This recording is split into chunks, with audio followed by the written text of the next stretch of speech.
Olá, a paz do Senhor.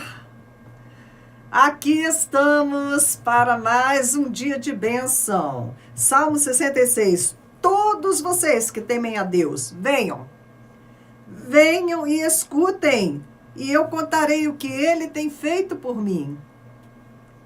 Eu gritei pedindo a sua ajuda, eu louvei com hinos. Mas se eu tivesse guardado maus pensamentos no meu coração, o Senhor não me teria ouvido. Porém, Deus, de fato, me ouviu e Ele respondeu a minha oração. Eu louvo a Deus porque Ele não deixou de ouvir a minha oração e nunca me negou o seu amor. Deus, Ele nunca nega o seu amor aos seus filhos. O que acontece é que nós é que nos afastamos, nós é que nos esquecemos da bondade do Senhor, nos entregamos a preocupações vãs, à ansiedade, ao medo, e depois nos queixamos que o Senhor não cumpre as promessas dele conosco, que a palavra do Senhor não está funcionando. Mas vejam bem, todos vocês que temem a Deus, né? Todos aqueles que não guardam maus pensamentos em seus corações, a esses o Senhor escuta e responde, né? Ele nunca deixa de ouvir a nossa oração e nunca nega o seu amor. O problema é que a gente leva um tempinho, né? Do momento em que você leva a cacetada do inimigo, porque a gente está sempre, né, levando os puxão de tapete que ele dá na gente, ele puxa o tapete o tempo todo. E aí você cai, você chora, você lamenta que está doendo, que está ruim, você fica triste até que você, né, volta a se lembrar do Senhor e volta a adorar a Deus e a colocar a sua confiança nele.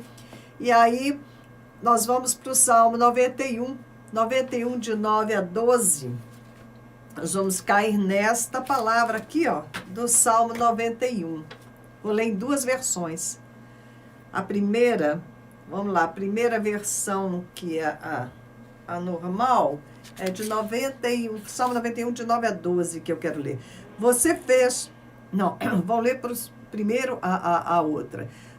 Pois disseste, ok? Depende do que você disse. Pois disseste, o Senhor é o meu refúgio. Fizeste do Altíssimo a tua morada. Nenhum mal te sucederá, praga alguma chegará à tua tenda. Por quê? Aos seus anjos ele dará ordem a seu respeito para que te guardem em todos os seus caminhos. Os anjos do Senhor vão te suster nas suas mãos para que você não sequer tropece em alguma pedra. Né? Nesta outra versão que eu tenho aqui, mais contextualizada, diz assim, começa aqui do verso 9 e... nós sabemos que os teus... Não, isso aqui é 91, gente.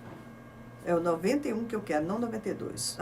Você fez do Senhor o seu protetor e do Altíssimo o seu defensor. Esse é o seu caso? Você fez do Senhor o seu protetor, você confia nele para sua proteção, e do Altíssimo o seu defensor. Ele vai te defender. Por isso, nenhum desastre lhe acontecerá. E a violência não chegará perto da sua casa, da sua família. Deus mandará que os anjos dele cuidem de você, para protegê-lo aonde quer que você for. Olha que maravilha! Quando nós confiamos no nosso Deus como a nossa proteção, quando estamos em Cristo, abrigados em Cristo Jesus, o Senhor é o nosso defensor, e defensor, né, fala que nós temos aí gente nos atacando, então o Senhor, ele precisa nos defender. É os demônios que não cessam de atacar. Se nós fizermos isso, ele vai nos guardar de todo mal, de todo desastre, de toda violência, e ele vai dar ordem aos anjos dele, vai mandar que os anjos dele cuidem de você para te proteger aonde quer que você for. Eles vão segurá-lo com as suas mãos. Isso me lembra, né? A gente está vendo a novela do Gênesis e Ló está chegando com a família dele em Sodoma e Gomorra. E ele tem uma mulher que é uma mulherzinha, viu? Terrível, a mulherzinha que o Ló arrumou. Então ele vai viver ali em Sodoma e Gomorra, e a gente sabe que o Senhor vai ordenar o juízo sobre Sodoma e Gomorra, a destruição das duas cidades, mas que ele envia os anjos para tomar Ló, as suas filhas, a sua esposa. Os anjos tomam pela mão, né?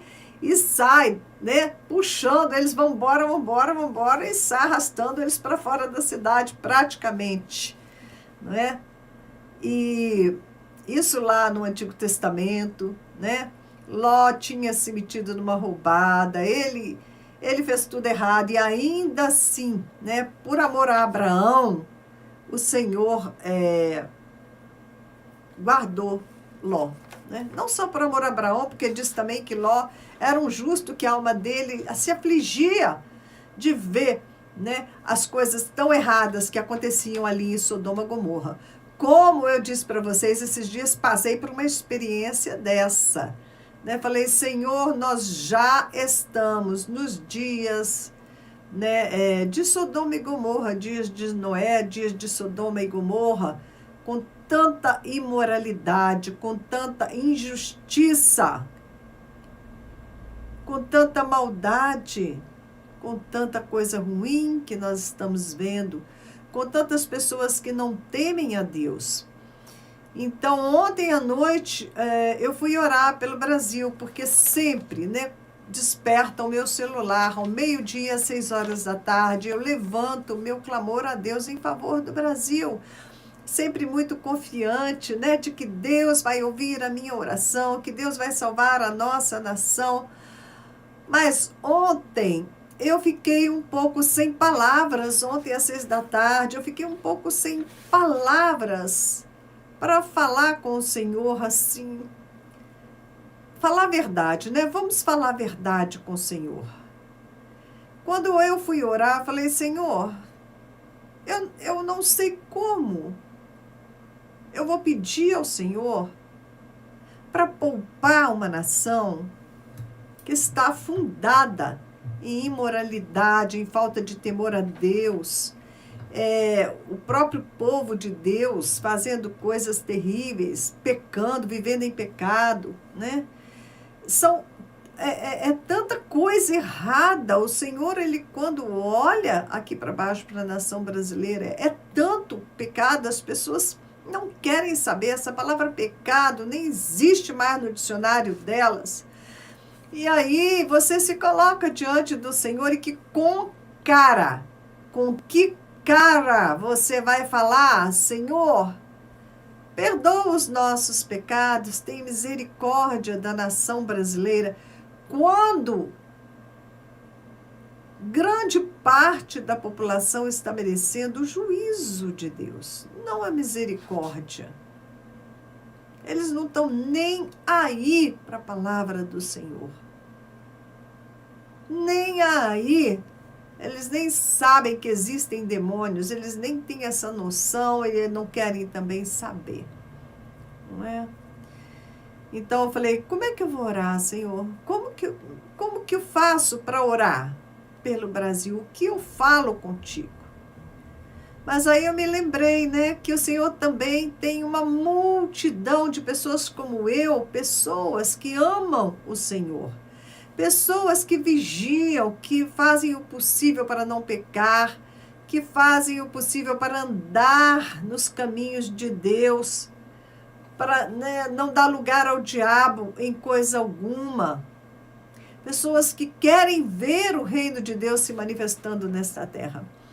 Então eu me lembrei, né, de que também somos um grande número de pessoas que servem ao Senhor aqui no Brasil.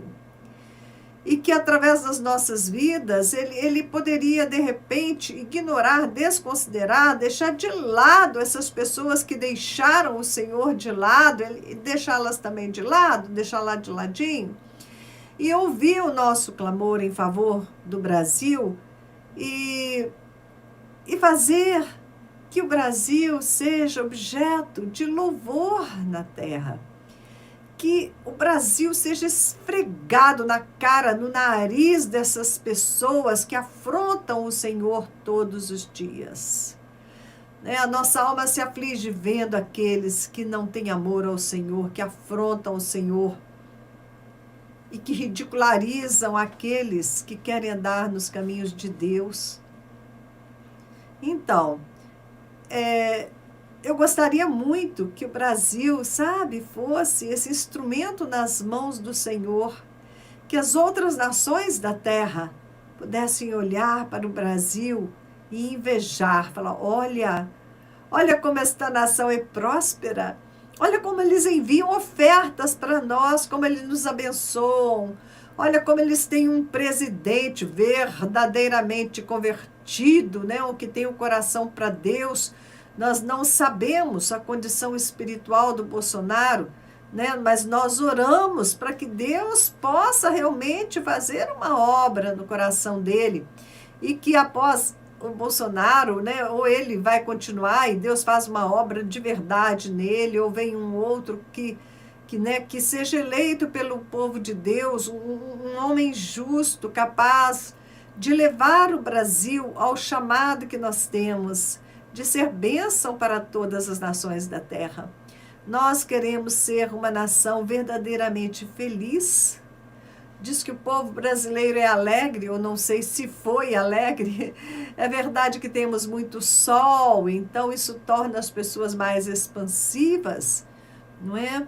Mas nós queremos ser uma nação cujo Deus é o Senhor, uma nação feliz, porque o Deus daquela nação é o Senhor. Nós queremos ser instrumentos na mão de Deus para espalhar o Evangelho, as boas novas, do amor de Cristo, do sacrifício de Jesus, da vitória de Jesus contra todo o mal, para aquelas pessoas que ainda estão nas mãos do inimigo e não sabem que podem escapar do juízo final, que podem vir para Jesus, que podem receber aquilo que Ele fez por elas, para que elas possam, em vez de viver eternamente torturadas no inferno, elas possam morrer e ir para a glória, para um lugar maravilhoso, glorioso, de eterna felicidade, de eterna alegria, de eterna paz, um lugar tremendo que Deus preparou para aqueles que o amam. E nós, como nação brasileira, poderíamos ser, eu desejo ardentemente que sejamos um porta-voz dessas boas novas, um país que seja testemunho da realidade de Deus, de Jesus Cristo, a realidade da fé dos cristãos, e não mais uma nação sofrendo debaixo do jugo do inimigo. Então ontem eu fiquei, Senhor, como eu vou fazer para orar? Porque eu, se fosse o Senhor, eu ia baixar o cacete, eu ia descer um juízo daqueles sobre essas pessoas que desprezam o sacrifício de Jesus Cristo por elas.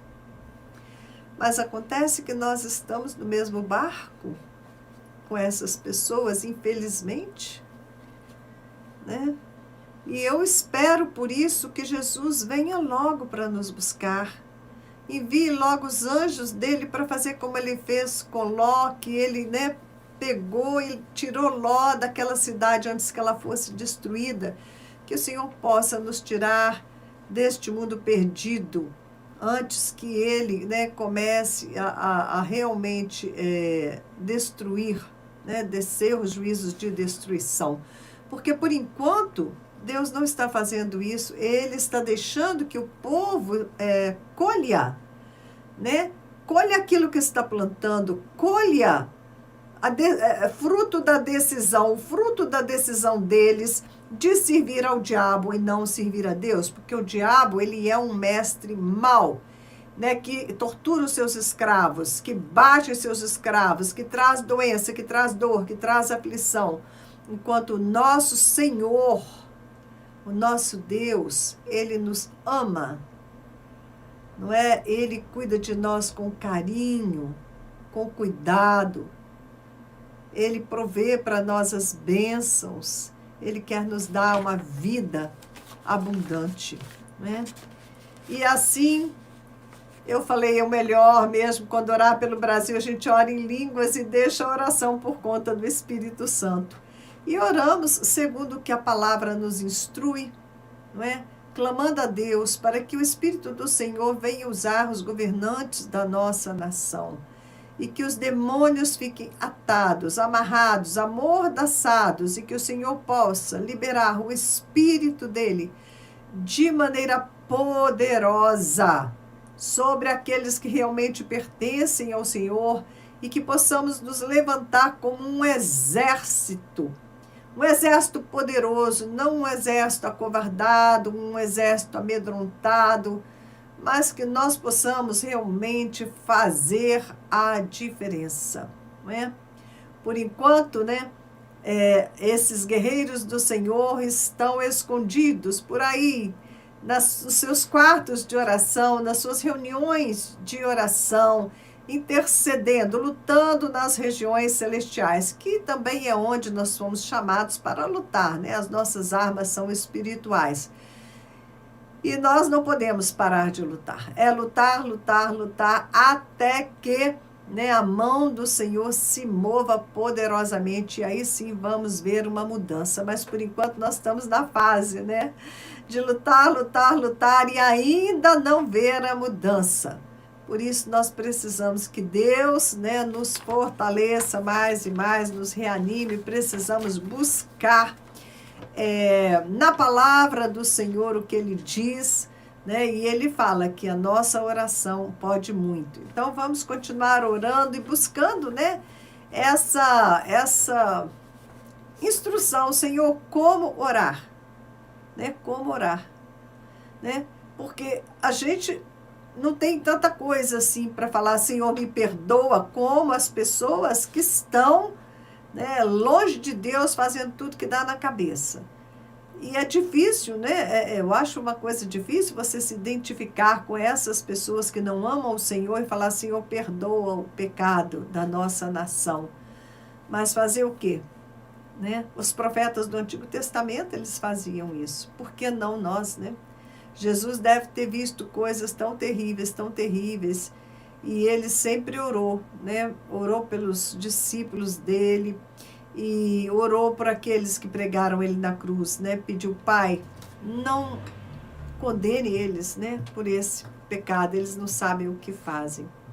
E realmente, gente, para a pessoa fazer o que elas estão fazendo, as pessoas fazerem o que elas estão fazendo, para elas quererem viver longe de Deus, elas não sabem o que elas estão fazendo, andando com o diabo. O diabo, ele é mau, ele quer destruir.